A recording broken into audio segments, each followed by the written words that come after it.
Now let's turn our Bibles to Matthew chapter 6 and I'll read verse 13. நம்முடைய வேதாகம போதனையின் திறவுகோல் வசனத்துக்கு திருப்பிக் கொள்வோம். மத்தேயு எழுதின சுவிசேஷம் 6ஆம் அதிகாரம் 9லிருந்து 13 மட்டுமாக. We're looking at verse 13, so I'll go straight to verse 13 today. இப்பொழுது 13ஆம் வசனத்தை பார்த்து கொண்டிருப்பதனாலே 13ஆம் வசனத்துக்கு நேரடியாக செல்லுவோம். And do not lead us into temptation, but deliver us from the evil one. For yours is the kingdom, the power and the glory forever. Amen. 13ஆம் வசனம் 6ஆம் அதிகாரத்திலே எங்களை சோதனைக்குட்பட பண்ணாமல் தீமையினின்று எங்களை ரட்சித்துக் கொள்ளும் ராஜ்யமும் வல்லமையும் மகிமையும் என்றென்றைக்கும் உடையவைகளே. ஆமென். Now we are looking at the Lord's Prayer, even titled as a disciples' prayer. கர்த்தரின் ஜெபம் சீஷர்களுக்கு கற்பித்த ஜெபம் என்ற தலைப்பிலே பார்த்து கொண்டு வருகிறோம். Because one time the disciples asked Jesus, teach us to pray.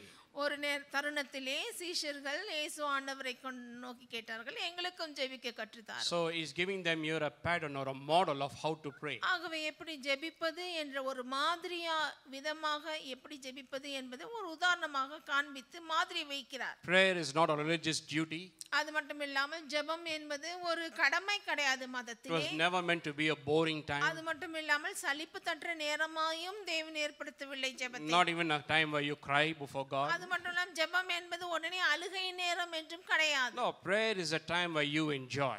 ஜெபம் என்பது நேரத்தை தேவனோடு அனுபவிக்கிற நேரம். That's how God ordained prayer to be. அப்படியாக தான் ஜெபம் இருக்க வேண்டும் என்றும் தேவன் ஏற்படுத்தி இருக்கிறார். Because you are speaking to one of the greatest persons of the universe. இந்த அண்டா சரசங்களிலே மிக பெரியவரோடு நீங்கள் பேசுகிற நேரம். It is in prayer where you are strengthened, infused with the power of God, where you are lifted up above the earthly problems and focused upon God. இந்த ஜெபத்திலே தானே நீங்கள் வல்லமையினாலே நிரப்பப்பட்டவர்களாக இந்த பிரச்சனைகளிலும் கஷ்டத்திலிருந்து மேலே உயரத்தக்கதான நேரமாய் இருக்கிறது. It is in prayer where we get all the answers that we require for our life. தானே நம் வாழ்வுக்கு தேவையான எல்லா பதில்களையும் பெறுகிற நேரம். Every battle is won in prayer. என்ன சொல்ல போனால் ஒவ்வொரு யுத்தங்களும் வெல்லுகிற நேரம் ஜெபத்தில் தானே. So God ordained prayer to be like that, a wonderful, exciting, a thrilling time. ஆகவே தான் இப்படியாக உற்சாகம் மூட்டுகிற பிரியமான நேரமாய் இருக்க வேண்டும் என்று தான் தேவன் உருவாக்கினார் ஜெபத்தையும். So in order to experience it in that manner, you need to follow this pattern of principle. இப்படிதான் ஜெபத்தை நாம் அனுபவித்து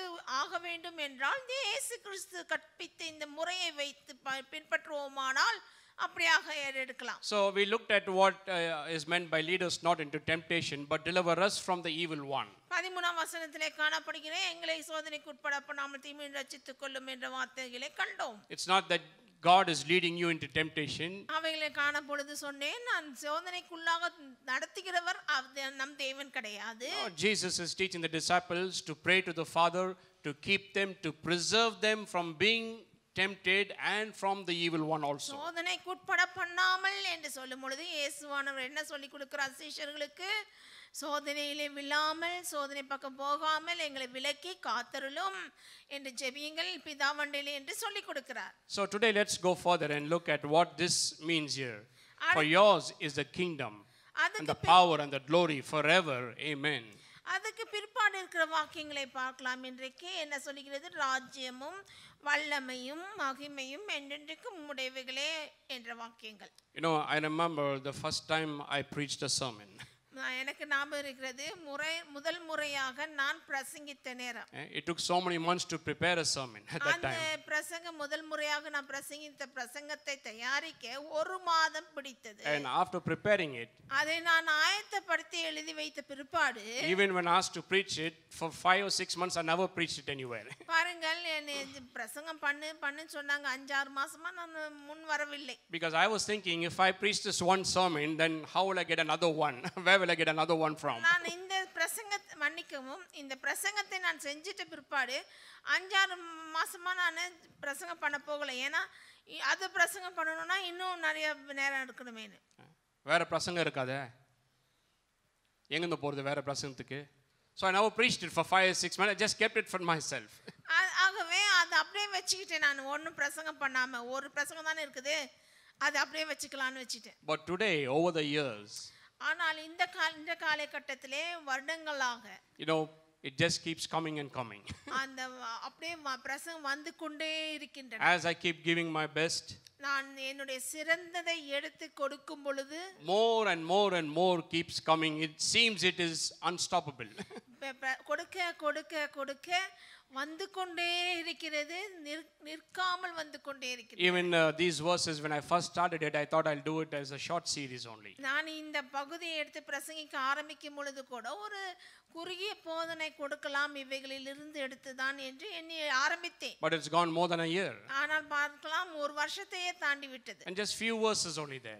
அது பாருங்க சில வசனங்கள் தான் இருக்கின்றன கூட. And for the past 1 or 2 months I was thinking I must come to a conclude and start another topic. அது இல்லாம 2 மாசமா நான் பார்த்துனேன் இத முடிச்சிட்டு அடுத்த பிரசங்கத்துக்கு போலாம், அடுத்த போதனைக்கு என்று ஆவலாய் எதிர்பார்க்கிறேன். But after preaching here I go back and start looking at the verse again, more keeps coming from it. இங்க பிரசங்கித்த பிற்பாடு கொடுத்துட்ட பிற்பாடு வீட்ல உட்கார்ந்து பார்த்தா இன்னும் வந்துனே இருக்குது பாருங்க. So even this verse, for yours is the kingdom, the power and the glory, there's so much in that. If I start with the full thing, I think it will go on to the next year. ஆகவே ராஜ்யமும் வல்லமையும் மகிமையும் என்றென்றைக்கும் உடையவைகளே என்று இந்த வசனத்தை ஆழமா சொல்லிட்டேனா இன்னும் ஒரு வருஷம் போகும். Because I have to explain what the kingdom is, what it means that the power belongs to God, and what it means that glory belongs to God. It's going to take at least another 6 months. ஆகவே ராஜ்யம்னா என்ன, வல்லமைனா என்ன, மகிமை என்றால் என்ன என்று விளக்குனா இன்னும் ஒரு வருஷம் போய்டும் பாருங்க. See, this is what happens when you begin to understand what you read. ஆகவே தான் இப்படி தான் நடக்கிறது பாருங்க. நம்ம வாசிக்கிறதை புரிந்து கொள்வோமானால் இப்படியாக பெருகும். Even yesterday I was telling some people, ஒருவர்கள் சில பேரிடத்தில் நேத்துல பேசிக் கொண்டிருந்தேன். because they say you are telling to read the Bible and we are trying to read, but we get tired and bored because we don't understand. நீங்க சொல்றீங்க Bible வாசி Bible வாசி Bible வாசின்னு, ஆனா நான் வாசித்தோமானா அது சலிப்பு தட்டி ஒரே போர் ஆகி அப்படியே நாங்க படிக்கிறதுக்கு பிரியம் இல்லாமல் நிறுத்தி விடுகிறோம். See, that's the problem. When you don't understand only, you feel boring. ஆனால் காரியம் பிரச்சனை என்ன என்றால் படிக்கும் பொழுது புரியாததினாலே தான் சலிப்பு. You have to do it out of compulsion. அதாவது ஐயோ செய்யணுமே என்ற ஒரு கண்டிப்பாக கடமையாக செய்கிறோம். Becomes a religious duty. இன்னும் சொல்ல போனா வேதம் வாசிப்பது மதத்தின் ஒரு கடமையா செய்யணும் என்ற ஒரு எண்ணம் வந்து விடுகிறது. நான் கிறிஸ்துவன் தானே, காலையில ஏஞ்சோன பைபிள் தானே படிக்கணும், அதனால படிக்கிறது. Hello. கவனிக்கிறீர்களா? But when you understand the scriptures, it's exciting, it is thrilling, you begin to enjoy it. ஆனால் நீங்கள் வேதத்தை வாசிக்கும் பொழுது புரிந்து கொள்வீர்களானால் அதிலே பிரியம் வரும், அது நேரத்தை அதிகமாய் செலவழிப்பீர்கள். So today I am trying my best to conclude with this. ஆகவே இதிலே நான் இன்றைக்கு முடிக்க நான் முயற்சி பண்ணுகிறேன். So it says here, for yours is the kingdom, the power and the glory.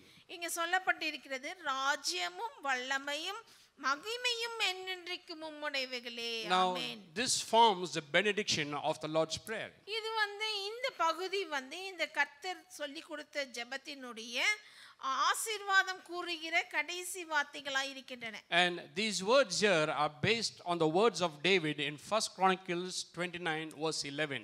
இந்த வசனம் எதை அடிப்படையாக கொண்டு சொல்லப்பட்டவைகள் என்றால் 1 நாளாகமம் 29ஆம் அதிகாரத்திலே தாவீது கூறின ஆசீர்வாத வார்த்தைகள் கடைசியாக சொன்ன வார்த்தைகளை அடிப்படையாக கொண்டவை. We'll come back later to that prayer, a wonderful prayer by David. தாவீதினாலே அருமையாக ஏற்கெடுக்கப்பட்ட ஜெபம் அந்த பகுதியில் இருக்கின்றன.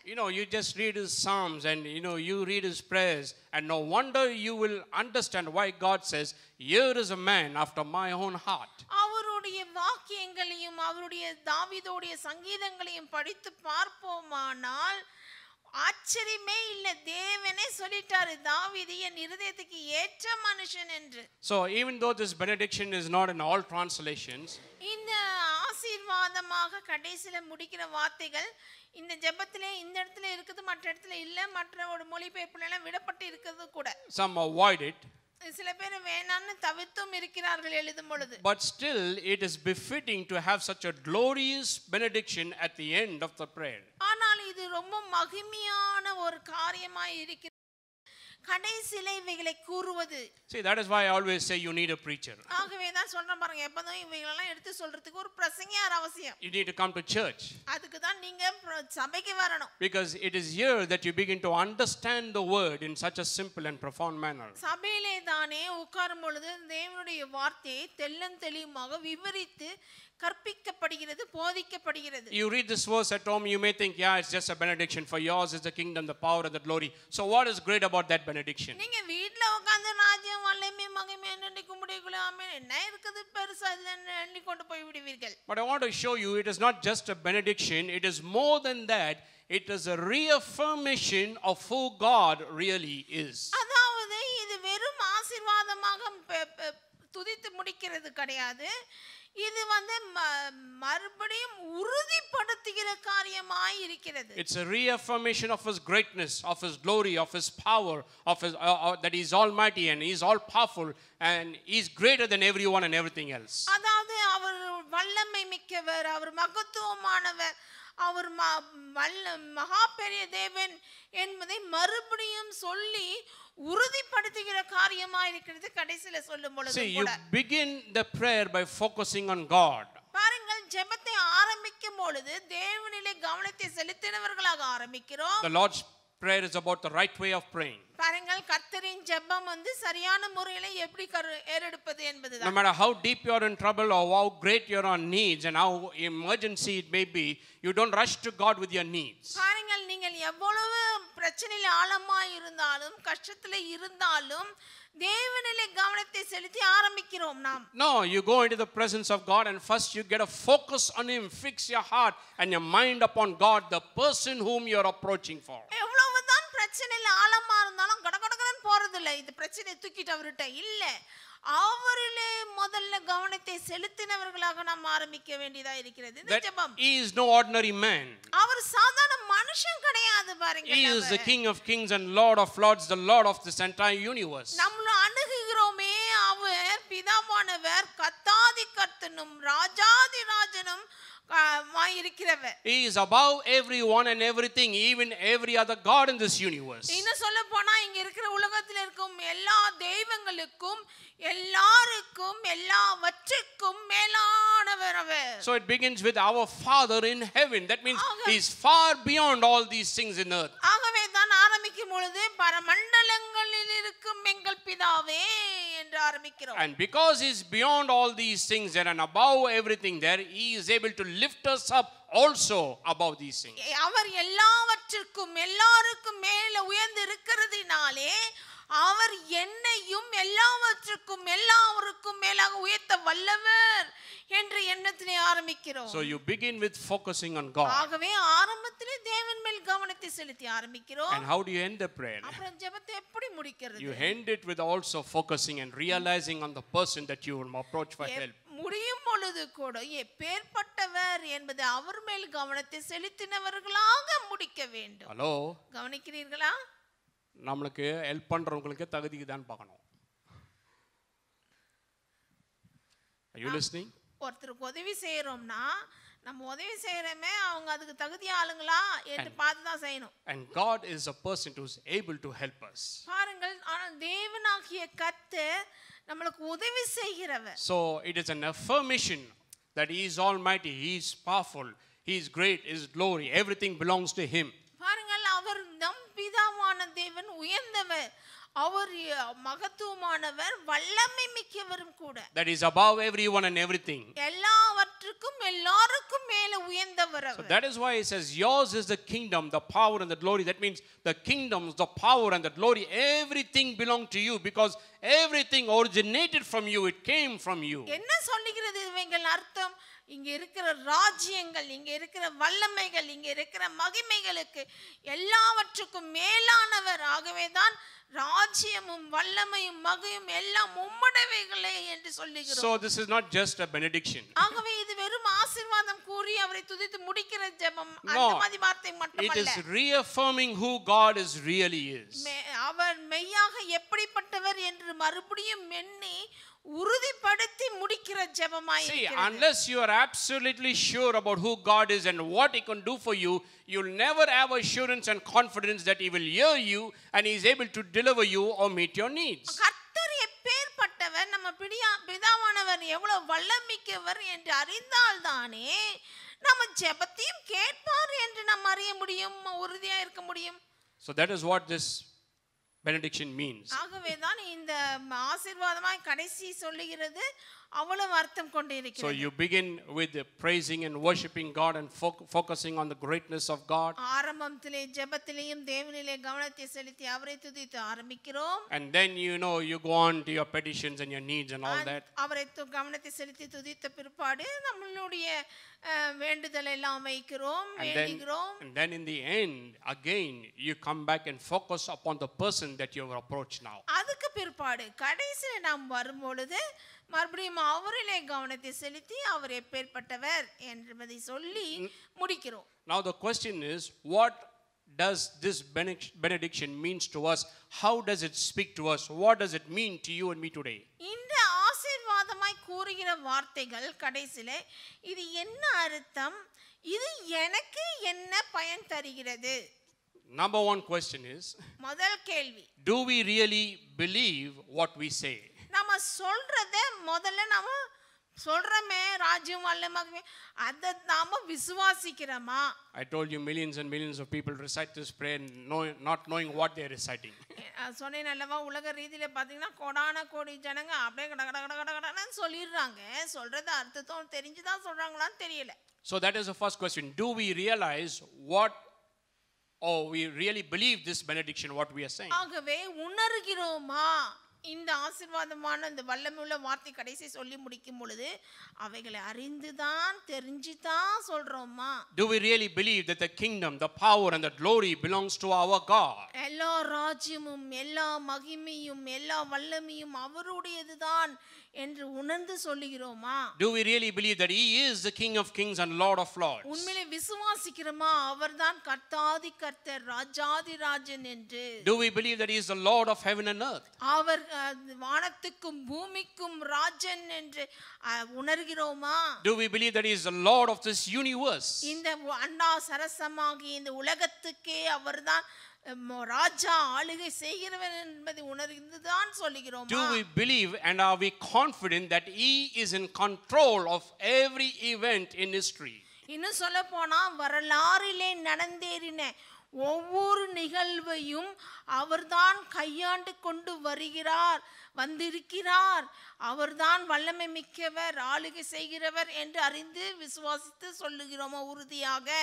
Today the whole world is in a pandemic. இந்த முழு உலகமும் இன்றைக்கு இந்த தொத்து நோயிலே இருக்குது. And everyone is wondering how it's going to be next year.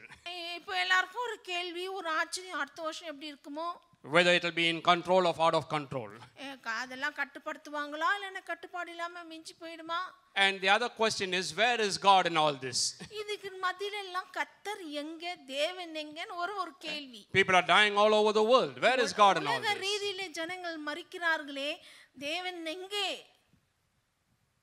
I tell you my friend, God is in control of every event in history. நான் சொல்லுகிறேன் நண்பர்களே, வரலாற்றிலே ஒவ்வொரு காலகட்டத்திலும் தேவன் ஒவ்வொன்றையும் தன்னுடைய கட்டுப்பாட்டுக்குள்ளே தான் வைத்து வருகிறார், ஆளுகை செய்து கொண்டு. You and me are looking at things from a low level, from earth. நீங்களும் நானும் பூமியில நடக்கிறவங்களா கீழ் மட்டத்திலிருந்து இப்படி எட்டி பார்த்து யோசிக்கிறோம். But God is looking at things from heaven. He has a perfect view of everything of what is ஆனால் happening. தேவனாகிய கர்த்தர் அவருடைய பரலோகத்திலிருந்து பார்க்கிறார், எல்லாவற்றையும் அறிந்து ஆளுகை செய்கிறார். Now this is important. Do we really believe that God is in control of history, of every event in history? நாம் இதை விசுவாசிக்கிறோமா உறுதியாக என்று நாம் அறிந்து ஒரு கேள்வி இருக்கிறது.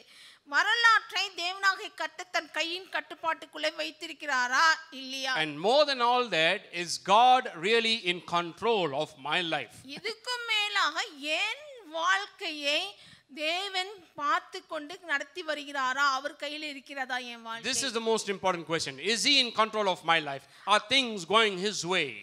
என்னுடைய வாழ்க்கை அவர் கையில, அவர் கட்டுப்பாட்டு கீழே இருக்குதா? நடக்கிறவைகள், என் வாழ்வில் நடக்கிறவைகள் எல்லாம் அவருடைய விருப்பத்தின்படி தான் நடக்கிறதா? So these are the questions we need to ask ourselves. இந்த மாதிரியான கேள்விகளை நாம் கேட்க வேண்டும். Is God in control of every event in history? அவர் இந்த மாதிரி வார்த்தை சொல்லும் பொழுது அவர் வரலாற்றை அவர் கையிலே கட்டுப்பாட்டுக்குள்ள வைத்திருக்கிறாரா? Is he in control of this whole universe? இந்த உலகத்தை அவர் கட்டுப்பாட்டுக்குள் வைத்திருக்கிறாரா? And is he in control of my life? அவர் என்னுடைய வாழ்க்கையை தன்னுடைய கையிலே கட்டுப்பாட்டுக்குள் வைத்திருக்கிறாரா? The question is, if you say yes, நீங்கள் இவைகளுக்கெல்லாம் ஆம் என்று சொல்லுவீர்களானால், For these three questions, if you say yes, God is in control of this universe. He is in control of every event in history. He is in control of my life. If you say yes, then I'll show you from the Bible what it means to believe this benediction. அதாவது தேவன் வரலாற்றை கட்டுப்பாட்டுக்குள்ள வைத்திருந்தார், இந்த உலகத்தை கட்டுப்பாட்டுக்குள்ள வைத்திருக்கிறார், என் வாழ்க்கையும் அவர் கையில தான் வைத்திருக்கிறார், கட்டுப்பாட்டுக்குள்ளாக ஆளுகை செய்கிறார் என்று இவை மூன்றையும் விசுவாசிப்பீர்கள் ஆனால் உறுதியாக இந்த வசனத்திலிருந்து இன்னும் காண்பிக்க போகிறேன். அப்படி என்றால் என்ன அர்த்தம் என்றதை கொண்டு வருகிறேன். So what it means to believe that God is in control of my life, what is in control of history. ஆகவே இந்த மூணுத்தையும் சொல்லுகிறோமே, நம்புகிறோமே, அப்படி என்றால் என்ன அர்த்தம் என்று சொல்ல போகிறேன். Turn with to me Daniel chapter 2. தானியேல் தீர்க்கதரிசன புத்தகத்துக்கு திருப்பிக் கொள்ளுவோம், 2ஆம் அதிகாரத்துக்கு. Daniel chapter 2. தானியேல் 2ஆம் அதிகாரம். Actually, I wanted to preach a New Year's message from the book of Daniel. தானியேலிருந்து புதிய ஒரு செய்தி கொடுக்கலாம் நியூ இயர்க்கு என்று வைத்து. I wanted to, I have not yet made up my mind. It's a wonderful book there. Daniel chapter 2. தானியேல் 2ஆம் அதிகாரம், ஒரு அருமையான புத்தகம் பாருங்க தானியேல். First I'll read verse 44. 44ஆம் அதிகாரத்திலே. And in the days of these kings the God of heaven will set up a kingdom which shall never be destroyed, and the kingdom shall not be left to the people. It shall break in pieces and consume all these kingdom, and it shall stand forever. 2ஆம் அதிகாரம் தானியேல் 44 வாசிக்கிறேன், கவனமாய் கவனிங்கள். அந்த ராஜாக்களின் நாட்களிலே பரலோகத்தின் தேவன் என்றென்றைக்கும் அழியாத ஒரு ராஜ்யத்தை எழும்ப பண்ணுவார். அந்த ராஜ்யம் வேற ஜனத்துக்கு விடப்படுவதில்லை. ஒரு கையால் பெயர்க்கப்படாமல் மலையிலிருந்து பெயர்ந்து உருண்டு வந்து இரும்பையும் வெண்கலத்தையும் களிமண்ணையும் வெள்ளியையும் பொன்னையும் நொறுக்கினதை நீர் கண்டீரே, அப்படியே அது அந்த ராஜ்யங்கள் எல்லாம் நொறுக்கி நிர்மூலமாக்கி தானோ என்றென்றைக்கும் நிற்கும். I don't want to get into the details there, but here Daniel is given a vision of the kingdom of God that will actually destroy every other kingdom, but his kingdom will be established and it will be reign. He will reign forever and ever. என்ன சொல்லுகிறார் தானியேல்? இங்க இந்த சம்பவத்துக்குள்ளாக நான் போகவில்லை, உங்களுக்கு எல்லாம் தெரிந்த சம்பவம். ஆனால் இங்க ஒரு காரியத்தை விளக்குகிறார். தேவனுடைய ராஜ்யம் எல்லா ராஜ்யத்தையும் அழித்து வந்து கடைசியாக சதாகாலமாய் நிற்கிறதாய் நிலை நிற்கும். So he has a vision, he has a revelation of this truth, that the kingdom, the power and the glory belongs to God, and it is his kingdom that will reign forever. ராஜ்யமும் தேவனுடைய ராஜ்யமும் வல்லமையும் மகிமையும் எல்லா ராஜ்யத்தையும் அழித்து என்றென்றைக்கும் நிலைத்திருக்கும் என்ற ஒரு வெளிப்பாடாக தேவனிடத்திலிருந்து பெற்று சொல்லுகிறார் தானியேல். So if you read the book of Daniel, 4 young men, Shadrach, Meshach and Abednego, together with Daniel, believe this truth. இந்த சத்தியத்தை 4 வாலிபர்கள், தானியேல் புத்தகத்திலே காணப்படுகிற 4 வாலிபர்கள் யாரு? சாத்ராக், மேஷாக், அபேத்நேகோ, தானியேல். இந்த 4 பேரும் நம்பி விசுவாசித்தார்கள். What did they believe? That God is in control of every event in history and God is in control of their lives. என்ன நம்பினார்கள்? உறுதியாய் விசுவாசித்தார்கள் தேவனிலே என்றால் இந்த 4 பேரும் தேவனாகிய கர்த்தர் உலகத்தை தன் கைப்பிடிக்குள்ளாக கட்டுப்பாட்டுக்குள்ள வைத்திருக்கிறார். அது மட்டும் இல்லாமல் நம்மளுடைய வாழ்க்கையையும் அவருடைய கட்டுப்பாட்டுக்குள்ள தான் இருக்கிறது. Now you need to remember they were young men, just 17 or 18 years old maximum. That's all. வைத்துக் கொள்ளுங்கள், இந்த 4 வாலிபர்களும் 17-18 வயசுக்குள்ள அந்த வாலிப பிராயம். 17 or 18 years old, they were taken into Babylon as captives and slaves there. இந்த வாலிப பிள்ளைங்க 17-18 வயசு வாலிப பிள்ளைங்க சிறையிருப்பாய் பாபிலோனுக்கு இழுத்து கொண்டு போகப்பட்டு சிறையில் இருக்கிறார்கள். And they were to be trained for the king of Babylon to serve Babylon. அந்த பாபிலோன் ராஜ்யத்திலே சிறையிருப்புல இருக்கும் பொழுது அந்த பாபிலோன் தேசத்துக்குரியவைகளை அவர்களுக்கு பயிற்சி கொடுத்து கொண்டிருந்தார்கள் ஒவ்வொரு வாலிபன் திரகாத்தமானவர்கள். And the first thing that they did to Daniel, Shadrach, Meshach and Abednego is change their names. அந்த தானியேல், தானியேல், சாத்ராக், மேஷாக், அபேத்நேகோ 4 பேருக்கும் முதல் காரியம் என்ன செய்யப்பட்டது என்றால் அவங்க பேரெல்லாம் மாத்துனாங்க. You may wonder what's so important that is in changing the names. பேரை மாத்துனா என்னன்னு நீங்க என்னலாம்? Well, behind that the king had a motive. பாருங்க, ராஜாக்கு அதுக்கு பின்னாடி பேரை மாத்ததுக்கு பின்னாடி ஒரு அர்த்தம் வைத்து தான் காரியங்களை வைத்து தான் செயல்பட்டார். The motive is to change their very identity. That means to make them forget who they are, that they are Israelites, God's chosen people.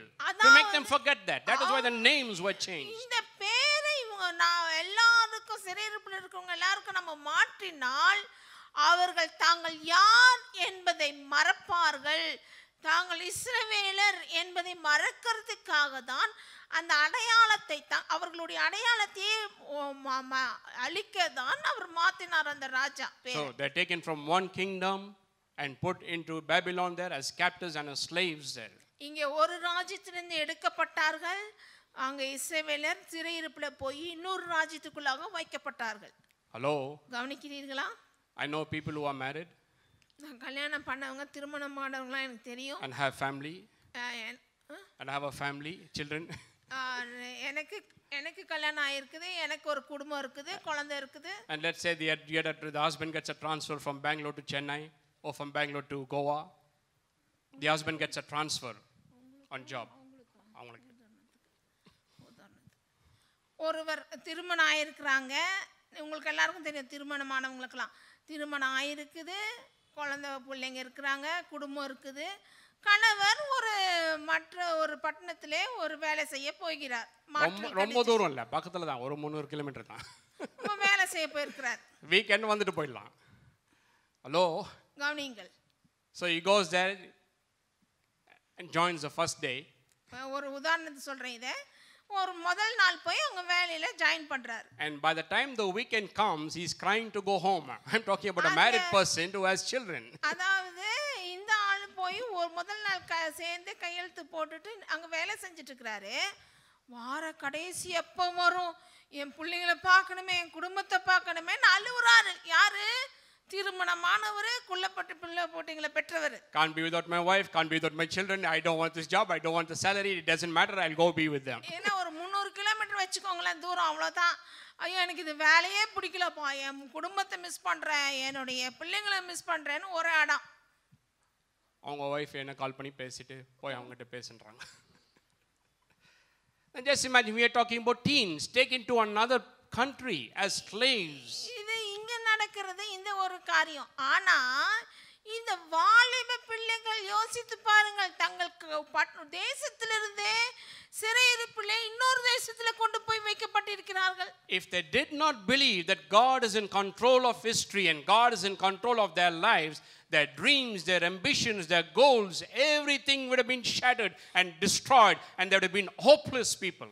இந்த 17-12 வயசு உள்ள பிள்ளைகள் இங்க இருந்து போய் அங்க சிறையிருப்பில் இன்னொரு தேசத்துல இருக்கும் பொழுது தேவன் உலகத்தை கட்டுப்பாட்டுக்குள்ள வைத்திருக்கிறார், எங்கள் வாழ்க்கை அவருடைய கட்டுப்பாட்டுக்குள்ள தான் இருக்கிறது என்று நம்பி உறுதியாய் விசுவாசிக்காமல் இருப்பார்களானால் அவர்களுடைய கனவு, அவர்களுடைய வாழ்வு, அவர்களுடைய சாதிக்க வேண்டிய காரியங்கள் எல்லாம் சுக்குநூறாய் உடைந்து போயிருக்கும். But they believe God is in control of everything. ஆனால் நம்பினார்கள், விசுவாசித்தார்கள், தேவன் எல்லாவற்றையும் தன் கட்டுப்பாட்டுக்குள்ளே வைத்திருக்கிறார் இன்னும் என்று. And because they believe that, you will see that every challenge that they face will reflect that.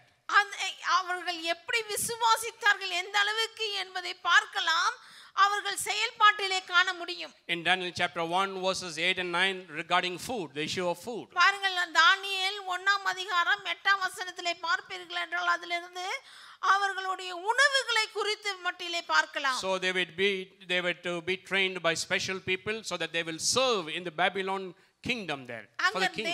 Babylon ராஜ்யத்திலே அங்க வேலை செய்யத்தக்கதாக ஆட்களை கொண்டு இவர்கள் பயிற்சிவிக்கப்பட்டிருந்தார்கள். Babylon king wanted to make Babylon great. Babylon ராஜா பாபிலோனை பெரிய நகரமாக உருவாக்கி தேசமாக கொண்டு வந்து கொண்டிருந்தார். So special people were appointed to train these young guys. ஆகவே விசேஷித்தமான தன்னுடைய ராஜ்யத்தின் ஆட்களை வைத்து அந்த வாலிபர் பிள்ளைகள் அனைவரையும் அவன் பயிற்சி கொடுத்து கொண்டு வந்தான் ராஜா. So special food was ordered from them from the king's kitchen. இன்னும் சொல்ல போனா ராஜாவுடைய தன்னுடைய சமையலறையில் இருந்து இந்த மாதிரியான வாலிப பிள்ளைகளுக்கு சாப்பாடு அனுப்பப்பட்டது. But Daniel, Shadrach, Meshach and Abednego, they were not shattered by all these things. They said, well, we don't want to eat the king's food. We will just eat vegetables.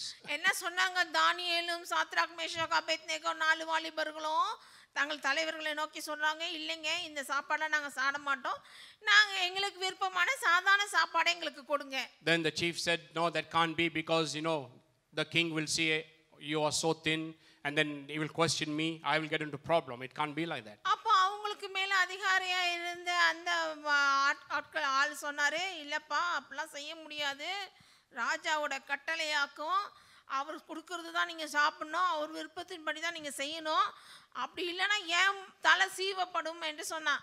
So Daniel said, okay, let us give a try for 10 days. அப்ப தானியேல் சொன்னா, இல்லைங்க ஐயா, நீங்க ஒரு 10 நாள் பயிற்சி விட்டு பாருங்க, எங்களுடைய சாப்பாடு நாங்க சாப்பிடும்படி. After 10 days you compare us with the rest of the people who are eating from the king's kitchen. 10 நாள் நீங்க பாருங்க, நாங்க சாதாரண சாப்பிடுறத சாப்பிடுறோம், அந்த ராஜாவுடைய சாப்பாடு நாங்க சாப்பிடாம எப்படி இருக்கோம், மற்றவங்களுக்கு எங்களுக்கு ஒன்றும் வித்தியாசத்தை பாருங்க. So the chief said, okay, let us try for 10 days. சரி, விசாரிப்புக்காரன் என்ன சொன்னா, சரி நான் 10 நாள் கொடுக்குறேன், அதுக்கு மேல கிடையாதுன்னு சொல்லி கொடுத்தாரு. Then the Bible says that Daniel found favor with God.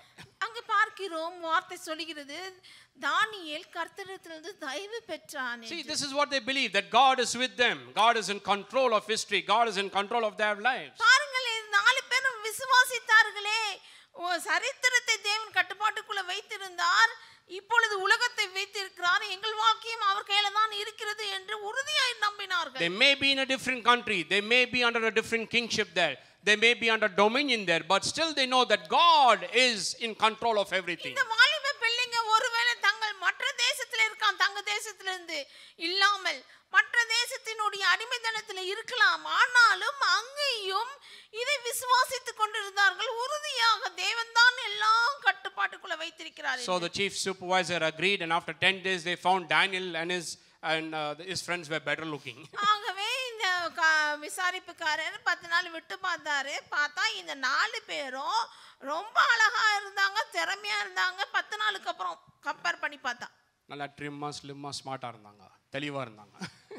Those who ate from the king's delicacies and drank the king's wine were not looking so good. ராஜாவுடைய ஆகாரத்தை புசித்து ராஜாவுடைய திராட்சை ரசத்தை குடிச்சவங்கள அவ்வளவா அருமையா காணப்படவில்லை. Okay, then again you come that you read from verses 3 to 13. அடுத்தது எந்த அதிகாரம்? In Daniel chapter 2 only. இரண்டாம் அதிகாரம் தானியேல் 13 ல இருந்து பார்ப்போமானால், now the king is troubled by a dream. இங்க ராஜா, பாபிலோன் ராஜா ஒரு கனவு கண்டு, கனவு கண்டதினாலே ஒரு கலக்கம் அடைந்தார். He had a dream there, and this dream caused him to be restless. அது ஒரு கனவு கண்டாரு, அந்த கனவு அவருக்கு ரொம்ப கலக்கம் உண்டாக்கிட்டு பெரிய ராஜாவுக்கே. And nobody could, all the magicians and all the soothsayers and the witchcraft people and everybody, the wise men, they could not tell him about the dream. இவரு ராஜா கூப்பிடுறாரு, எல்லாரையும் பில்லி சூனியக்காரங்க, கல்தையருங்க, மற்ற சொப்பனத்தை விவரித்து சொல்லுகிறவர்கள், ஜோதிடர்கள் எல்லாரையும் கூப்பிடுறான் ராஜா, சொல்லுங்க நான் கனவு கண்டதுன்றான். அவங்களால முடியல. Even all the wise men could not tell him the dream. அவனுடைய ஞானிகள் யாராலையும் அவன் கண்ட கனவை சொல்ல முடியல. And then he issued a decree to kill everyone, kill all the wise men. அப்ப ராஜா கோவம் வந்துச்சு, இப்படி என்னோட கனவே சொல்ல முடியலன்னா நீங்க என்னத்துக்கு இருக்கீங்க, எல்லாரையும் கொன்னுடுங்கன்றான். And who's in that? Daniel is also there. அந்த கொன்னுடுங்கன்ற பட்டியல்ல ஞானியா இருக்குது தானியேலும் அங்க இருக்கிறான் ஒரு ஆளா. But he is not troubled by that. ஆனால் தானியேல் கலங்கல.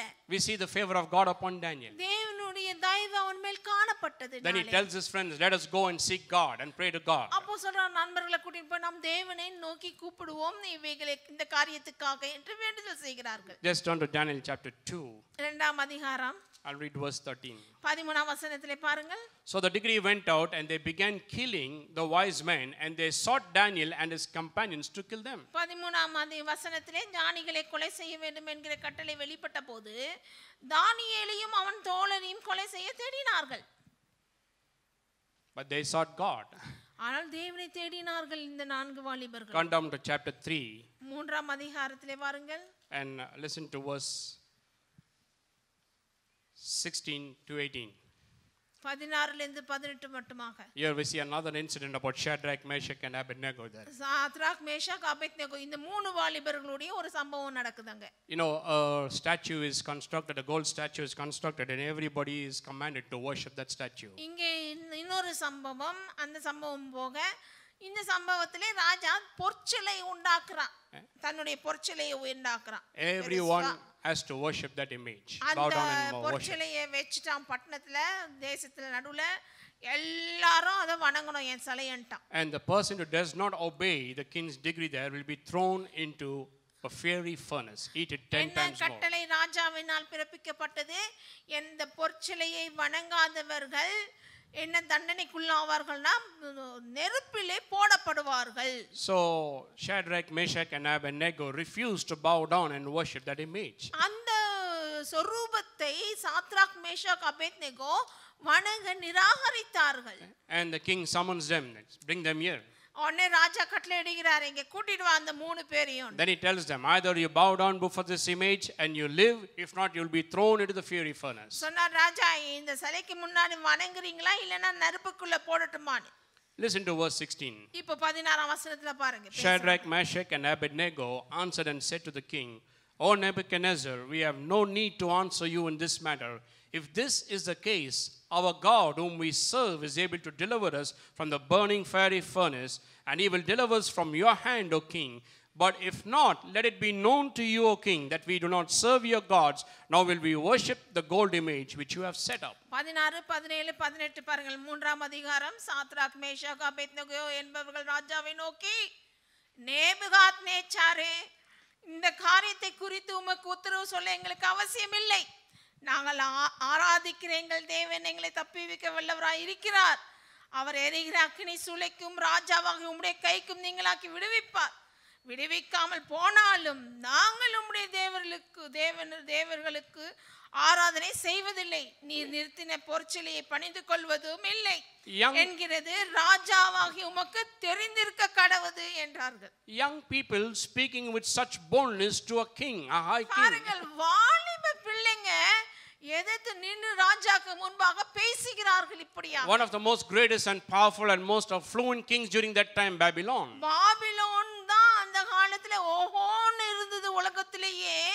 அப்பேற்பட்ட தேசத்தின் ராஜாவை நோக்கி பேசினார்கள். Says, "Oh king, we have no need to answer you in this. Don't question us about this." இதெல்லாம் நீங்க கேட்க வேண்டியது இல்ல, உங்களுக்கு நாங்க பதில் சொல்ல வேண்டிய அவசியம் இல்லை. If that is the case, if we do not bow down and worship this image, and if you are going to throw us in that fiery furnace, then fine, our God is able to deliver us from that. எங்களை ஏன் புடிச்சிட்டு வந்து நிக்க வச்சு கேள்வி எல்லாம் கேக்குறீங்க? நாங்க அவசியம் இல்லை எங்களுக்கு பதில் சொல்றதுக்கு. நாங்க வணங்க போறதும் இல்ல, நீங்க போடணும்னா போடுங்க. எங்கள் கர்த்தர் எங்களை விடுவித்தார், விடுவிக்கட்டும், இல்லனா விடுவிக்காமல் இருந்தாலும் சரி, உங்களுக்கு நாங்க பதில் சொல்ல அவசியம் இல்லை. And he will deliver me from your hand also. என்ன சொல்றாங்க கடைசியா? எங்கள் தேவன், நாங்கள் ஆராதிக்கிற எங்கள் தேவன் எங்களை இந்த அக்கினி நெருப்புக்கும் உங்களுடைய கைக்கு விடுவிக்க வல்லவராய் இருக்கிறார். Hello. கவனிக்கிறீங்களா? Other words, he's saying, you may be the most powerful king, but you have no power over my life. My God is in control of my life. That's what he's saying there. என்ன சொல்றாங்க இந்த வாலிப பிள்ளைங்க? எங்க தேவனாகிய கர்த்தர் எங்கள் வாழ்க்கையை கையில வைத்துக் கொண்டிருக்கிறார். அதுக்கு மேல உங்களுக்கு ஒன்றும் அதிகாரம் இல்லை, என்ன வேணா செஞ்சுக்கோங்க. See, he believed that God is in control of history, that God is in control of his life. They believed it. எந்த அளவுக்கு விசுவாசித்திருக்கிறாரு பாருங்க. வரலாறை தேவன் தான் கட்டுப்பாட்டுக்குள்ள வைத்திருக்கிறார். எங்களுடைய வாழ்க்கை எங்கள் தேவன் கையில தான் இருக்கிறது, அவர் கட்டுப்பாட்டுக்குள்ள தான் இருக்கிறது என்ற தைரியம், விசுவாசம். And that is why they say our God is able to deliver us from the fiery furnace and also from your hand. ஆகவே சொல்கிறார், நாங்கள் ஆராதிக்கிறேன். 17ஆம் வசனம், நாங்கள் ஆராதிக்கிறேன் எங்கள் தேவன் எங்களை தப்புவிக்க வல்லவராய் இருக்கிறார். அவர் எரிகிற அக்கினி சூளைக்கும் ராஜாவுடைய உம்முடைய கைக்கும் நீங்களாக்கி விடுவிப்பார். See, this is what it means to believe that the kingdom, the power and the glory belongs to our God. இதுதான் அர்த்தம். ராஜ்யமும் வல்லமையும் மகிமையும் என்னென்றைக்கும் உடையவைகளே என்று சொன்னால் இதுதான் அர்த்தம். Daniel chapter 6. தானியேல் 6ஆம் அதிகாரம். Verse 16 to 22. You can just note the verses and go home and read through these verses. 16 லிருந்து 22 மட்டுமாக குறித்து கொண்டு வீட்ல போய் படித்து பாருங்கள். Here we see here that a decree is issued by the king that no one should pray to any god except him for 30 days. அதாவது இந்த ராஜா இப்போ இன்னொரு ராஜரீகம் வந்திருக்குதான் பாபிலோன்ல. இந்த ராஜா இன்னொரு கட்டளை இட்டு இருக்கிறாரு. என்னென்ன கட்டளை? எந்த தேவர்களையும் நோக்கி யாரும் ஜெபம் பண்ணக்கூடாது, என்னை நோக்கி தான் ஜெபம் பண்ணணும். ஒரு கட்டளை பிறப்பித்தியாச்சு. And because they know that Daniel will pray.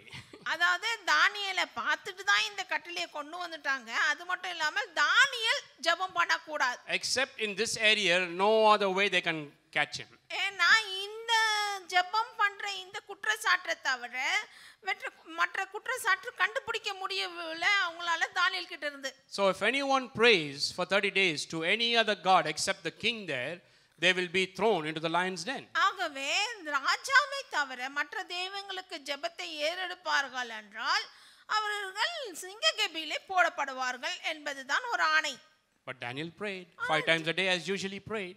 ஆகவே தானியேல் ஒவ்வொரு நாளிலும் 3 தடவை ஜெபிக்கிற மாதிரி ஒவ்வொரு நாளும் எழுந்து அதே மாதிரி ஜெபித்தார். So he had to be taken to the king. ஆகவே ஜெபித்ததனால புடிச்சிட்டு வந்தாங்க தானியேல் ராஜாக்கு முன்பாக. And since it was a decree issued by the king, he had to keep it. ராஜா கட்டளை இட்டுட்டாரே, அதனால ராஜா அந்த கட்டளையை தான் இட்ட கட்டளையை அவரே கைக்கொள்ளணும். King has to keep his word. He cannot fail his word. ராஜா தன்னுடைய வார்த்தையை மீறக்கூடாது.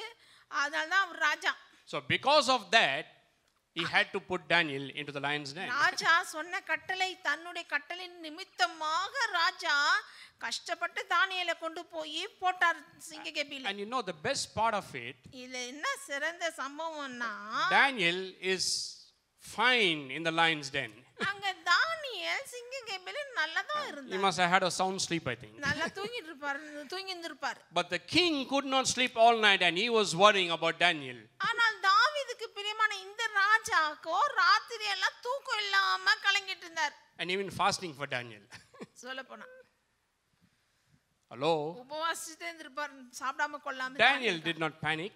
ஆனால் தானியேல் கலக்கம் அடையவில்லை. You throw me into the lion's den, you throw me into any den, it doesn't matter. My God controls history, my God controls my life, and without his permission you cannot do anything to me. தானியேலுக்கு ஒண்ணும் இல்ல. என் தேவன் என் வாழ்க்கையை வைத்து கட்டுப்பாட்டுக்குள்ள வைத்திருக்கிறார், அவர் தான் என் வாழ்க்கையை நடத்துறார். என்ன எங்க போட்டா என்ன? தானியேல் சொன்னார் சிங்கக்கெபியில போடுங்க, எந்த கெபியில போடுங்க, எனக்கு என்ன பிரச்சனைன்ற மாதிரி. Come with me to 1 Chronicles. 1 நாளாகமம்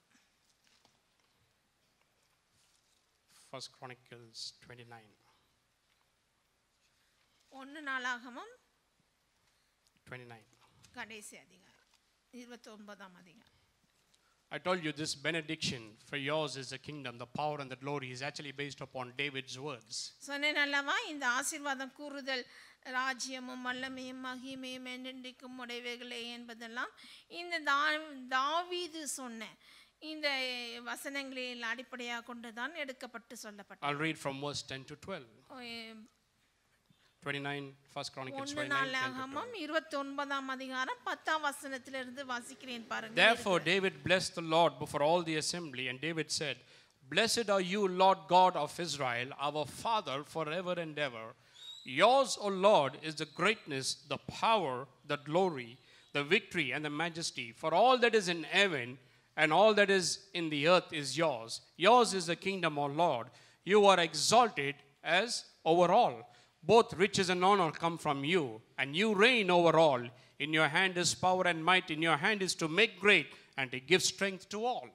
10 12 மட்டுமாக அருமையாக சொல்லுகிறார் பாருங்கள் தாவீது. ஆகையால் தாவீது சபை அனைத்தின் கண்களுக்கு முன்பாக கர்த்தருக்கு ஸ்தோத்திரம் செலுத்தி சொன்னது, எங்கள் தகப்பனாகிய இஸ்ரவேலின் தேவனாகிய கர்த்தாவே, சதா காலங்களிலும் தேவரீருக்கு ஸ்தோத்திரம் உண்டாவதாக. கர்த்தாவே, மாட்சிமையும் வல்லமையும் மகிமையும் ஜெயமும் மகத்துவமும் உம்முடையவைகள், வானத்திலும் பூமியிலும் உள்ளவைகள் எல்லாம் உம்முடையவைகள். கர்த்தாவே, ராஜ்யமும் உம்முடையது, தேவரீர் எல்லாருக்கும் தலைவராய் உயர்ந்திருக்கிறீர். ஐஸ்வர்யமும் கனமும் உம்மாலே வருகிறது. தேவரீர் எல்லாவற்றையும் ஆளுகிறவர். உம்முடைய கரத்திலே சத்துவமும் வல்லமையும் உண்டு. எவரையும் மேன்மைப்படுத்தவும் பலப்படுத்தவும் உம்முடைய கரத்தினால் ஆகும். Here we see David believed that the kingdom, the power and the glory belong to our God. தாவீது அவ்வளவாய் நம்பி விசுவாசித்தார். ராஜ்யமும் வல்லமையும் மகிமையும் தேவனுடையது என்பதை அறிந்திருந்தார். So his story begins in 1 Samuel chapter 16. I don't want to go through it, but you can go home and read that. வீட்ல போய் படிங்க. 1 சாமுவேல் 16ஆம் அதிகாரத்திலே தாவீதுனுடைய வரலாறு ஆரம்பிக்கிறது. He was a shepherd boy. அவர் ஒரு இடையன், மேய்ப்பன், ஆடுகளை மேய்த்து And கொண்டிருந்தார். spending time with sheep in the desert and while the sheep were grazing there. வனாந்தரத்திலேயும் புல்வெளியிலேயும் அந்த ஆடுகளை எடுத்துக்கொண்டு போய் மேய்க்கிற பையனாக இருந்தான் தாவீது. His heart was after God. ஆனாலும் அவருடைய இருதயம் அந்த சிறு பிராயத்திலே தேவனை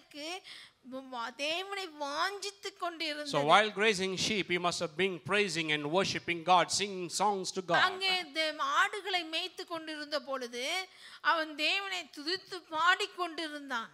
And it all begins with how God has called him and chosen him to be the king of Israel. அவனை தேவனாகிய கர்த்தர் தெரிந்து கொண்டு அவனை அபிஷேகம் பண்ணி ராஜாவாக்கினார் இஸ்ரவேலர் எல்லாருக்கும் மேலாக. And the moment he is anointed king here, the Bible says that this anointing of God from Saul departed from him. அங்கே தாவீதை போய் அபிஷேகம் பண்ணினாங்க ராஜாவாய் இருக்கும்படியாக இஸ்ரவேலருக்கு.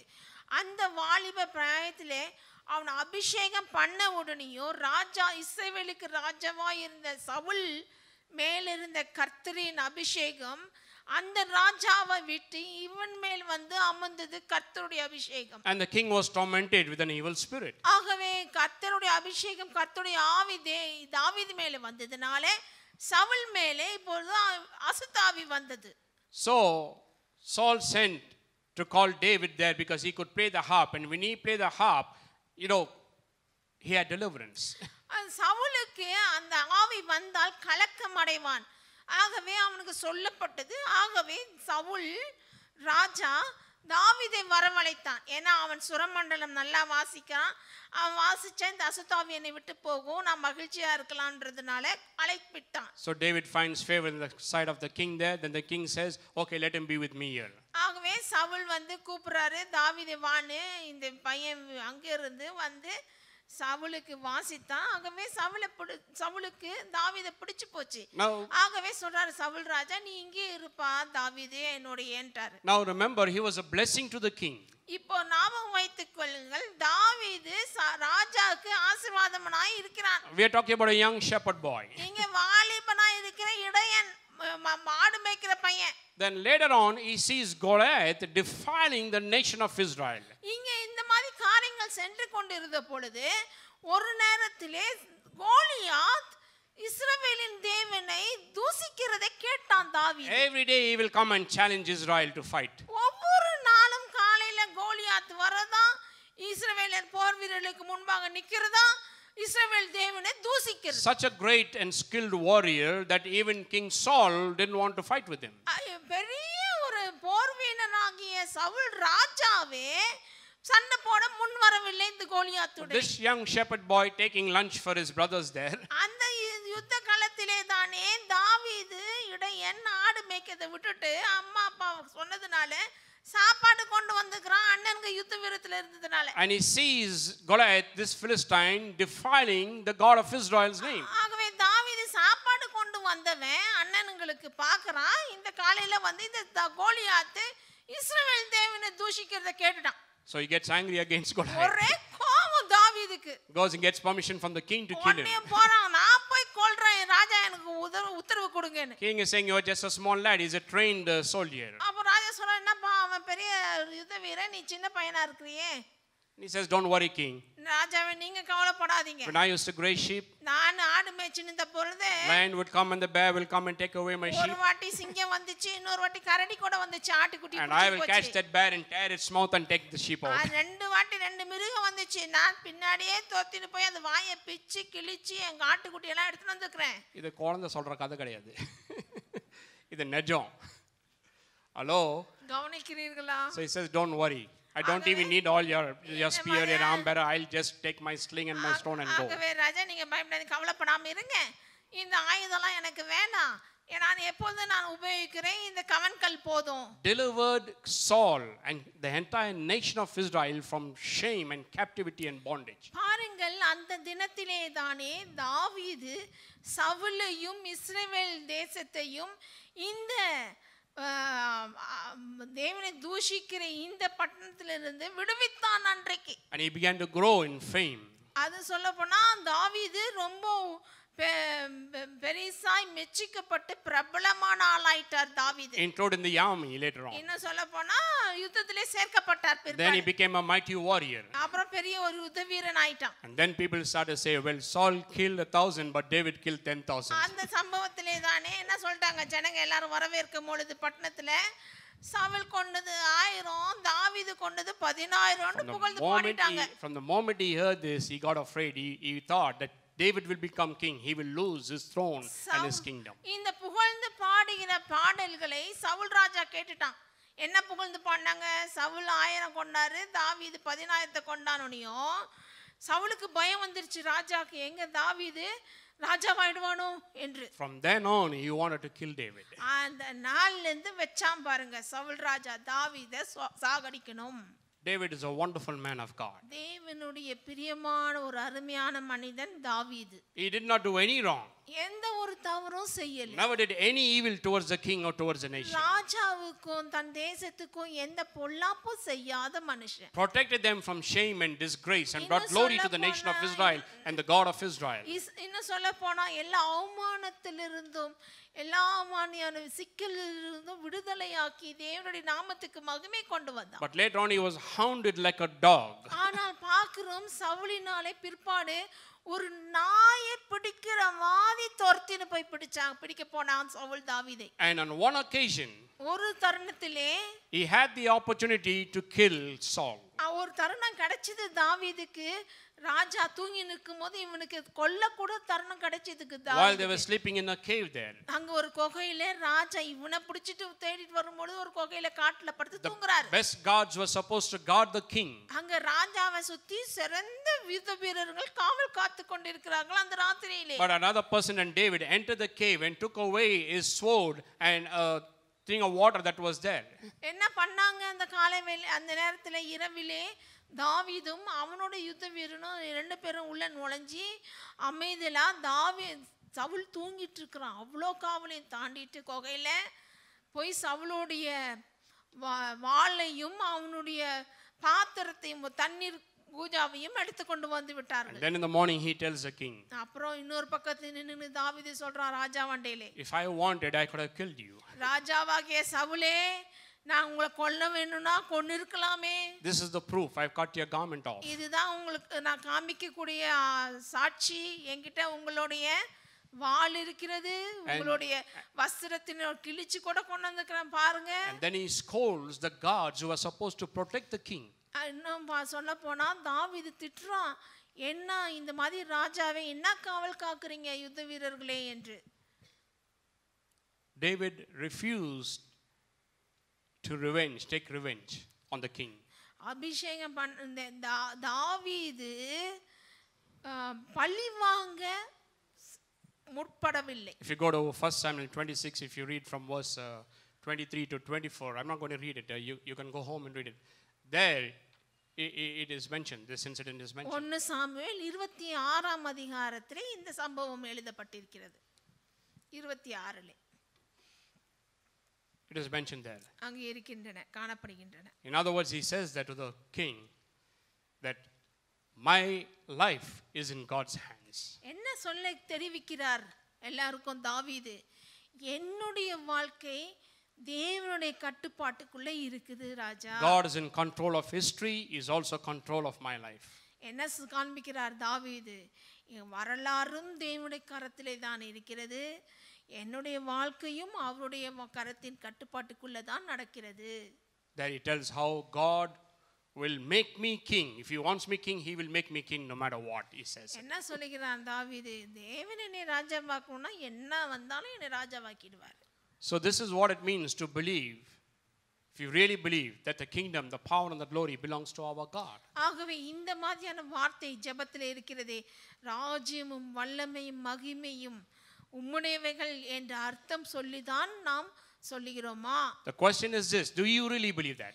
அதை நாம் கேள்வி என்னன்னா, விசுவாசிக்கிறோமா? That God is in control of your life. உங்கள் வாழ்க்கையின் கட்டுப்பாடு அவர் கையில தான் இருக்கிறது. See, a lot of times when we are surrounded by problems and hardships and difficulties, அநேக முறையிலே நம்மளை சூழ்ந்து இருக்கும் பிரச்சனைகள் சவால்கள் வந்து அந்த நேரத்திலே, instead of believing that God is in control of history and in my life, you know what happens? We ask, where is God in all this chaos? சூழ்நிலையில இருக்கிறோம், கஷ்டம் பிரச்சனை அப்படி வந்து அமுங்கும் பொழுது, தேவனாகிய கர்த்தர் தான் வரலாறையும் உலகத்தையும் என்னுடைய வாழ்க்கையும் கட்டுப்பாட்டுக்குள்ள வைத்திருக்கிறார் என்பதை விசுவாசிக்காமல் என்ன சொல்லிரோம்? தேவன் இருக்கிறாரா? Where is God in the midst of all the troubles that I am going through? என் வாழ்க்கையில இவ்ளோ பெரிய பிரச்சனைக்குள்ள போயிருக்கிறேனே, தேவன் என்னை பார்த்து கொண்டுதான் இருக்கிறாரா? That's a question we often ask time and again. அவ்வப்பொழுது நாம் இப்படிப்பட்ட கேள்விகளை தான் கேட்டுக்கொண்டிருக்கிறோமே தவிர, somehow a lot of believers or Christian people think that if God is with them, they will never face any problem or hardship in this world. எப்படியோ ஏதோ இந்த கிறிஸ்தவர்கள் தேவனுடைய பிள்ளைகள் கஷ்டம்னு வந்தா இது வந்து தேவனுடைய கட்டுப்பாடுக்குள்ள இருக்கும் பொழுது எந்த கஷ்டமும் வராதுன்னு ஒரு எண்ணப்போக்கு இருக்குது பாருங்க. பிரச்சனையே வராது. நான் தேவனுடைய கட்டுப்பாடுக்குள்ள இருந்தா என் வாழ்க்கையில எந்த பிரச்சனையும் வராது என்ற ஒரு that is not Bible preaching, my friend. அந்த மாதிரி வேதம் போதிக்கிறதும் இல்ல, அது வேதத்தின் பிரசங்கமும் கிடையாது. Jesus did not give you guarantee. God even didn't give guarantee that you will not face problems or hardships in this world. இந்த உலகத்துல உங்களுக்கு பிரச்சனை வராது, கஷ்டம் வராதுன்னு இயேசுவானவர் சொல்லவில்லை, வேதமும் சொல்லவில்லை. He knows you will face all these things in this world. இந்த உலகத்திலே இவைகள் எல்லாம் சந்திப்பீர்கள் என்று தேவனுக்கு நல்லா தெரியும். John chapter 17, Jesus prayed to the Father. He did not pray to take you out from the world, but to keep you safe in this world. ஆகவே தான் யோவான் சுவிசேஷம் 17ஆம் அதிகாரத்திலே இயேசுவானவர் நமக்காக ஜெபித்தார்.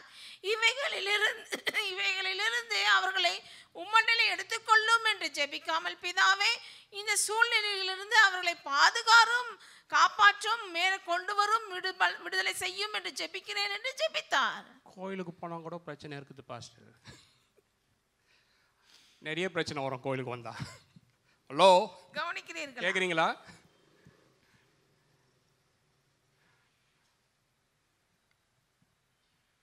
Some people think that they have God with them in the boat. They think that boat will never sink in the midst of the storms. என்ன நினைக்கிறாங்க? என் கப்பல்ல இயேசுவானவர் இருக்கிறாரே, என் கப்பல் எங்க never face any storms. You will never face any storms. என்னுடைய கப்பல் எந்த நாளும் புயலே வராது இயேசுவானவர் இருக்கிறதுனால. Some people think like that. அப்படியாக சில பேர் நினைக்கிறாங்க. If God is with them in the boat, then they will never face any storms. தேவன் நம்மோடு இருக்கிறாரா, எனக்கு எந்த ஒரு புயல் வடிக்காது, எந்த ஒரு பிரச்சனையும் வராது, எந்த ஒரு கஷ்டமும் வராது. That is why when they face a storm, they panic. அப்படி ஒரு எண்ணம் இருக்கிறதுனால தான் ஒரு பிரச்சனைன்னு வந்தோடனே ஒரே ஒரு கலக்கம், பயம். காத்த பார்த்து அலைய பார்த்து, ஓ ஆண்டவரே எங்க இருக்கீங்க? Like the disciples. Oh God, you don't care for us. We are dying, we are drowning, and you are sleeping. சீஷங்க சொன்னாங்களா, ஐயோ உங்களுக்கு கவலை இல்லையா, நாங்க முழுக போறது? இயேசு எழுப்புறாங்க. Who told you if God is with you, you will never face storms? யார் சொன்னது தேவன் உங்களோடு இருந்தால் உங்களுக்கு பிரச்சனை வராது என்று? No, if your God is with you and you are on the boat there and on the sea, you will face storms. நீங்க உங்களோடு கர்த்தர் இருக்கிறார், புயல் வரதான் செய்யும் கடலில் இருக்கும் பொழுது. But ஆனால் God will take you through the storms. ஆனால் அந்த புயலுக்கு ஊடாய் உங்களை பத்திரமா கொண்டு வந்து வெளியில சேர்த்துருவார். அதுக்கு பயந்து வேற ரூட்ல போலாம் அப்படிலாம் சொல்றது இல்ல. Hello, கவனிக்கிறீர்களா? He will take you right through the eye of storm. அந்த புயலின் கண் பக்கத்திலே அது நடுவிலே உங்களை நடத்தி கடந்து வர செய்கிறவர் நம் தேவன். That is the type of God we serve and worship and what I preach, my friend. அப்படிப்பட்ட தேவனை தான் நாம் ஆராதிக்கிறோம், சேவிக்கிறோம் கூட. He is in control of this entire universe. இந்த முழு உலகத்தையும் அவர் கட்டுப்பாட்டுக்குள் வைத்திருக்கிறவர். And He is in control of my life. அவர் என்னுடைய வாழ்க்கையும் தன்னுடைய கட்டுப்பாட்டுக்குள் வைத்திருக்கிறார். So as long as He is with me, என்னோடு அவர் இருக்கும் மட்டுமாக, I don't care, 1,000 storms can come. என்னோடு அவர் இருக்கிறதினாலே 1000 புயல் வரட்டும் என் வாழ்க்கையிலே, I will go through everything. ஒவ்வொரு and I will come out victorious நான் ஜெயமாய் வெளியில வருவேன் because of my God. என் தேவன் என் ஆண்டவர் நிமித்தம் தான். That is what that benediction means. அதுதான் இந்த கடைசியா சொல்ற ஆசீர்வாதம் அர்த்தம் கொண்டு வரப்பட்டிருக்கிறது. So when you go home today, ஆகவே இன்னைக்கு நீங்க வீட்டுக்கு போகும்போது don't go home by just listening to another good preaching message. Don't go home satisfied that you listen to another good message.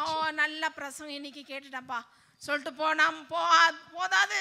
Your reactions during storms will determine whether you really believe this or what. இந்த பிரசங்கத்தை இந்த சத்தியத்தை இன்னைக்கு நீங்க விசுவாசிக்கிறீங்களா இல்லையான்னு அடுத்த புயல் வரும்போது காமிங்க. Amen. தெரியும். Well, I'll just stay with this. Shall we all stand, please? இதோ நான் நிறுத்தி விடுகிறேன். நம்ம ஜெபிக்கலாம், எழுந்து நிற்கலாம். Remember, God is in you, not just with you, but in you. ஞாபகம் வைத்துக் கொள்ளுங்கள், தேவன் உங்களோடு இருக்கிறது இல்ல, தேவன் உங்களுக்குள்ளாகவே இருக்கிறார் இப்பொழுது. So don't worry when you face storms of life. ஆகவே புயல் வரும் பொழுது கவலைப்படக்கூடாது. When you face turbulent times, ஒரு கலக்கமான புயல் அடிக்கும் பொழுது He will take you through all those things. அவைகளுக்கு ஊடாய் உங்களை நடத்தி செல்கிறவர். Safely He will bring you out victorious and successful. அவ்வளவு பத்திரமாய் உங்களை அது ஊடாய் கொண்டு வந்து ஜெயமாய் நிறுத்துகிறவர். He controls everything. ஏனென்றால் எல்லாவற்றையும் அவர் தன்னுடைய கட்டுப்பாட்டுக்குள் வைத்திருக்கிறார். Even our lives. இன்னும் சொல்லப்போனா நம்ம வாழ்க்கையும் அவர் கட்டுப்பாட்டுக்குள்ளே தான் இருக்கிறது. Shall we just lift up our hearts? இருதயத்தையும் குரலையும் உயர்த்துவோம் அவருக்கு முன்பாக. Thank Him for His word. அவருடைய வார்த்தைக்கும் சத்தியத்துக்காக நன்றிகளை His word strengthens, builds, lifts us up. அவருடைய வார்த்தை நம்மை கட்டி எழுப்பி பலப்படுத்துகிறதா இருக்கிறது. Enables us to conquer. நம்மை மேற்கொள்ள செய்கிறதா இருக்கிறது. Oh, we just thank you, Father. நன்றி பிதாவே, நன்றி பிதாவே. Worship you, Lord. ஆராதிக்கிறோம். Thank you for every word that has gone forth this morning. இந்த காலை வேளையிலே புறப்பட்டு சென்ற ஒவ்வொரு வார்த்தைக்காக உமக்கு நன்றி. It will never return void. சென்ற வார்த்தை வெறுமையாய் வராதே பிதாவே. It will accomplish the purpose for which it was spoken this morning. நீர் பேசினது நிறைவேறிவிட்டல்லவா திரும்பி வரும். This truth will liberate and set people free. இந்த சத்தியம் ஜனங்களை விடுதலையாக்கி சுதந்திரமாக்கட்டுமே. Thank you for the great comfort and encouragement that these words give us. எங்களுக்கு இந்த சத்தியம் கொடுக்கிற பெரிய ஆறுதலுக்காகவும் தேறுதலுக்காகவும் நன்றி பிதாவே. As long as you are in us and with us, நீர் எங்களோடும் எங்களுக்குள்ளும் இருக்க மட்டுமாக we will always be triumphant and victorious. எப்பொழுதுமே நாங்கள் ஜெயத்தோடும் வெற்றியுடனே வாழுவோம். We will conquer every problem. ஒவ்வொரு பிரச்சனையும் நாங்கள் மேற்கொள்வோம். We will rise above every situation. எல்லா சூழ்நிலைக்கும் மேலாக எழும்புவோம். And above every need of our life. எல்லா தேவைகளுக்கும் மேலாம் கூட always live in the abundance of your blessings. உம்முடைய சம்பூர்ணமான ஆசீர்வாதத்திலே வாழுகிறவர்கள் நாங்கள். The glory of your name. உம்முடைய மகிமை நாமத்திற்காக. Commit each and every one of us into your hands. எங்கள் ஒவ்வொருவரையும் உம்முடைய கையிலே ஒப்படைக்கிறோம். May our hearts be rooted and grounded and established in this truth. இந்த சத்தியத்திலே இந்த சத்தியமானது எங்கள் இருதயத்திலே வேரூன்றி நிலைகொண்டு இருக்கட்டுமே. That yours is the kingdom, the power and the glory forever and ever. ராஜ்யமும் வல்லமையும் மகிமையும் என்றென்றைக்கும் உம்முடையவைகளே. That you are in control of everything in history. எல்லா வரலாற்றின் எல்லாவற்றையும் தன் உங்களுடைய கட்டுப்பாட்டுக்குள்ளே வைத்திருந்தீர். You are control of my life. என்னுடைய வாழ்க்கையும் இன்றைக்கு கட்டுப்பாட்டுக்குள்ளே வைத்துதானே இருக்கிறீர். Thank you, Father, because I am in safe hands. நான் உம்முடைய பத்திரமான கரத்துக்குள் இருப்பதனால் நன்றி பிதா. Commit each and every one of us into your prayer. உம்முடைய கையில ஒப்படைக்கிறோம் எங்கள் ஒவ்வொருவரையும். You continue to lead and guide us. எங்களை தொடர்ந்து வழிநடத்தி காப்பீராக. Bless us and make us a great blessing to this nation. எங்களை ஆசீர்வதிப்பீராக, இந்த தேசத்துக்கே எங்களை ஆசீர்வாதமாக நிறுத்துவீராக. In Jesus' name I pray. இயேசுவின் நாமத்திலே ஜெபிக்கிறோம் பிதாவே. Amen. ஆமென்.